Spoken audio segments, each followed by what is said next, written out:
महाराज परिचित रात्रि में देखते हैं कि हमारे प्रशासन जो अधिकारी हैं वो प्रजा की देख रेख अच्छी से कर रहे हैं।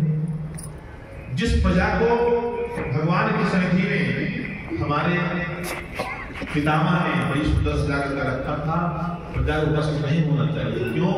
जासु लाज प्रिय प्रजा अधिकारी सो सब अवश्य नरक अधिकारी। जिस राजा के राज्य में प्रजा दुखी हो वो राजा का कमी हो। एक दिन ऐसा दृश्य देखा, एक गाय और एक बछड़ा जिसे एक बहुत ही भयंकर काला काला आदमी बहुत उताड़ी था। बछड़े के पहले भी 3 पैर कटे हुए हैं और चौथे पैर को भी उतार। ऐसा दृश्य देख करके महाराज परीक्षित को बहुत घायल लगा। बेचारे दुष्ट तुम कौन हो और ये क्या करते हैं? गाय और बैल से पूछा कि आप कौन हो, अपना परिचय दीजिए। गाय मौन होकर रो रही है, उसके आंखों से आंसू बह रहे हैं, बस कुछ बोल नहीं पा रही है। परंतु उस व्यक्ति जो काले काले रोग में था उसने अपना मुकुट तुरंत उनके चरणों में पटक कर कहा, महाराज मैं कोई और नहीं, मैं कलयुग हूं। अच्छा, तुम्हारी हिम्मत कैसे होगी मेरे राज्य में आने के लिए? आपको नहीं पता है कि इस समय भूलोक में परीक्षित का राज्य है? उस कलयुग ने कहा, महाराज मैं अपने मन से नहीं आया, मेरा समय आया हुआ है। आपने बहुत सारा मेरा समय और आपने ले लिया है, मेरा समय आया है। अरे ठीक है तुम्हारा समय आया है, परंतु मेरे जीते की आप अत्याचार नहीं कर सकते। बताया उस बैल ने कि मैं स्वयं धर्म हूं और यह मेरी मातृभूमि। कलिकाल में 2 पर बहुत भयंकर प्रहार होंगे। जो आसुरी शक्तियां हैं, ये धर्म और धर्म, इन दोनों पर उनकी दृष्टि जुड़ी हुई है। आज भी हमारा देश पूरा भारत है ऋण जिहाद, लव जिहाद।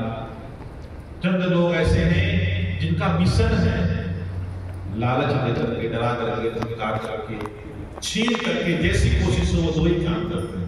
धर्म नष्ट करना और धरनी पर पहुंच जाते हैं। फिर भी हम सोए सोए सुप्त अवस्था में बैठे हैं, हमें परवाह नहीं है कि आने वाला समय क्या होगा। किसी भी जंगल में जब हिंसक पशुओं की जनसंख्या ज्यादा हो जाती है तो वहां पर हिरणों और गायों का रहना बड़ा मुश्किल हो जाता है। इसलिए हमें बहुत सावधानियां बरतनी चाहिए। फटकार कर कहा कि तुम ठीक हो, परंतु तुम यहां नहीं रह सकते।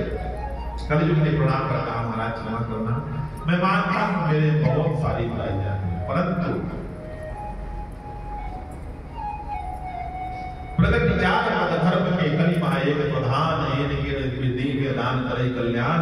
मेरी विशेषता है कि दान करने से उसके कल्याण होता है और मन से किए हुए पापों का फल जीव को नहीं मिलता, परंतु मन से किए हुए शुभ कर्मों का फल जीव को अवश्य प्राप्त हो जाता है। अगर हम विचार करें कि मेरे भगवान मुझे कृपा करें और मैं अच्छी भागवत कथा कराऊंगा, सुंदर भंडारा करूंगा, अच्छे साधकों को उपस्थित करवाऊंगा, तो अगर ऐसा हम विचार करें तो शास्त्र कहता है कि ऐसे शुभ कर्म का विचार करने से उसका पुण्य फल हमें प्राप्त हो जाता है। इसका मतलब ये नहीं कि कमेटी वाले बोले कि मैं अगले साल से बंद कर दूंगा, तो फिर यहाँ पर विचार करेंगे बढ़िया मंच बन गया। क्यों हो बाबा जी कहाँ गए?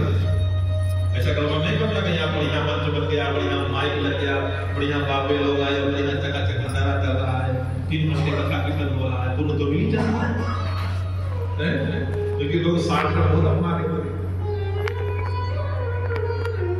मानसिक पुण्य हो ही नहीं पाता, मानसिक वास्तव में सत्य है। मैंने कल भी कहा था कलयुग में मन से विचार करने वाले बाबू के तो हम सब भी नहीं बचे, तो छोड़ो।